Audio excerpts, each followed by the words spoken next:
ভারতের তামিলনাড়ুতে অভিনয় থেকে রাজনীতিতে আসা বিজয় থালাপাতির সমাবেশে পদদলিত হয়ে শিশুসহ অন্তত ৩১ জন নিহত হয়েছেন। আহত কমপক্ষে ৪৬ জন। হতাহতের সংখ্যা আরও বাড়ার আশঙ্কা করছে কর্তৃপক্ষ। কারুর এলাকায় ২৭ সেপ্টেম্বর শনিবার এ ঘটনা ঘটে।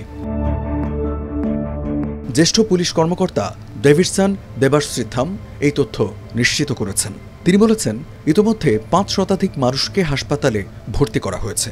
আরও কমপক্ষে ৪ শতাধিক মানুষকে আনা হচ্ছে হাসপাতালে। প্রত্যক্ষদর্শীদের বরাতে এনডিটিভি জানায়, বিজয়ের আসার অপেক্ষায় তার সমর্থকরা ৬ ঘন্টার বেশি সময় ধরে ভিড় করেছিলেন। তবে তিনি দেরিতে পৌঁছালে পরিস্থিতি নিয়ন্ত্রণের বাইরে চলে যায়।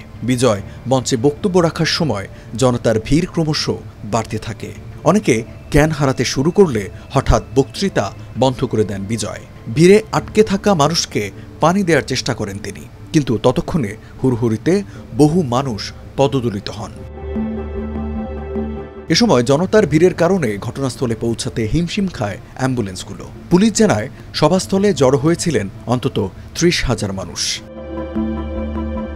তামিলনাড়ুর স্বাস্থ্যমন্ত্রী এম সুব্রানন ঘটনাস্থলে ছুটে গেছেন। উদ্বেগ জানিয়েছেন রাজ্যের মুখ্যমন্ত্রী এম কে স্ট্যালিন। এক্সপোস্টে তিনি লেখেন, করুর থেকে আসা খবর উদ্বেগজনক। পদদলিত হয়ে জ্ঞান হারানোদের স্থানীয় হাসপাতালে দ্রুত চিকিৎসা নেওয়ার অনুরোধ করছি।